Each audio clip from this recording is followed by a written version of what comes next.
looked at me and asked, Cole, are you ready to spend the rest of your life with me, too? The room went dead silent. Natalie's smile froze like it was glued to her face.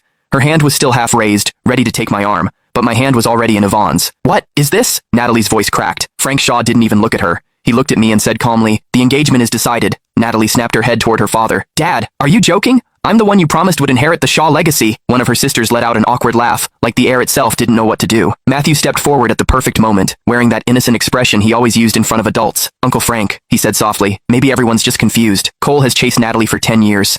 Choosing Yvonne, it feels sudden. Are you sure this is what he wants? Natalie grabbed onto that like a lifeline. Exactly, she said, voice rising. He's just trying to threaten me. He's always been desperate. She turned to me, eyes sharp, humiliating, familiar.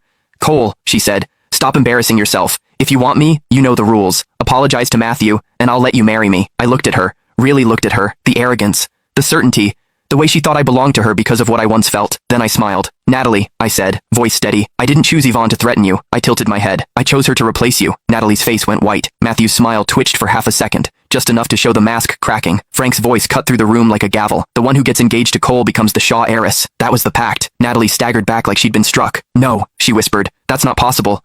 Then she snapped her eyes to Yvonne. Yvonne stood there, pale but upright, holding my hand like it was the only thing keeping her steady. Natalie's lips curled. Yvonne, she said sweetly, cruelly, you shouldn't even be standing. You're sick. You're weak. You won't survive. The room tensed. I felt Yvonne's fingers tighten around mine. Frank's expression darkened. And then Natalie leaned in closer and said the one thing that made my blood run cold, because she should not have known it. Your surgery, she whispered. It won't save you this time. Natalie's whisper made the air turn sharp. Yvonne's fingers trembled in mine, just once. Then she steadied herself like she refused to be seen as weak. Frank's face darkened. Nat, what did you just say? Natalie blinked, then forced a laugh. I'm just being realistic. She's always sick. Everyone knows that, but I saw it. The split-second panic she tried to hide, because she had said it too precisely. Matthew stepped in, smooth as always. Uncle Frank, please. Natalie didn't mean anything. She's just emotional. I looked at Natalie. Emotional or confident? Natalie's chin lifted. You think you're clever, Cole? Fine. Choose Yvonne, but don't come crying when everything falls apart. She walked past Yvonne and brushed her shoulder, light as a feather. Yvonne flinched, like ice touched her skin. My eyes snapped down. A faint red mark bloomed on Yvonne's wrist, thin, like a rash, but it spread too fast. Yvonne's breath hitched. Cole, I feel dizzy. Frank rushed forward. Call the doctor. Now. Natalie did